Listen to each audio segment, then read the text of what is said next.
sedang sibuk untuk merakamkan lagu-lagu yang akan dimuatkan dalam album pertama saya, insyaAllah, yang akan rilis tahun ini. Album tu cukup ada 10 lagu di dalamnya. 3 lagu adalah ciptaan daripada komposer lain dan 7 lagu lagi adalah ciptaan saya sendiri.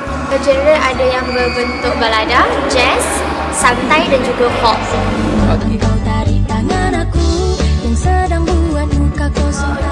Sebenarnya saya nak semua orang tahu yang saya ni seorang full-time student di Universiti Malaysia Perlis yang berada di utara.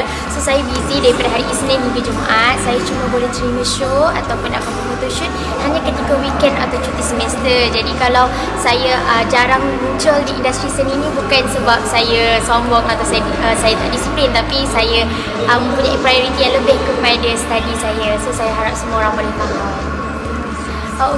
Sebenarnya semua orang tahu yang saya sudah pun ada boyfriend dan saya kenal dia pun lebih lama daripada zaman matrikulasi lagi, dan saya rasa sebenarnya benda ni tak patut dijadikan isu, sebab sebenarnya bila orang nampak saya, contohlah saya keluar makan kan, dalam 10 kali saya keluar makan, 7 kali saya makan 8 kali saya makan dengan kawan housemate saya, orang takkan cakap apa, tapi 2 kali yang saya makan dengan boyfriend saya tu yang orang cakap kan. Jadi saya rasa saya tak buat salah sebab saya jumpa dia pun di dalam di kafe, di tempat ramai orang. Saya tak pernah jumpa di tempat senyap-senyap. So saya rasa benda tu tak patut jadi isu sebab kami pun student satu universiti. So kami bukan buat benda yang pelik-pelik kan.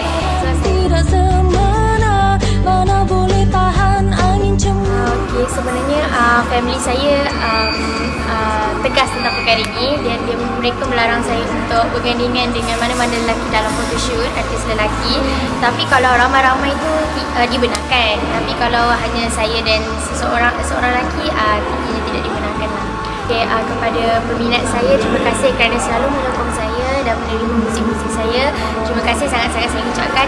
Keep on supporting. Dan kepada semua pembaca media hiburan, jangan lupa untuk sentiasa membeli majalah media hiburan.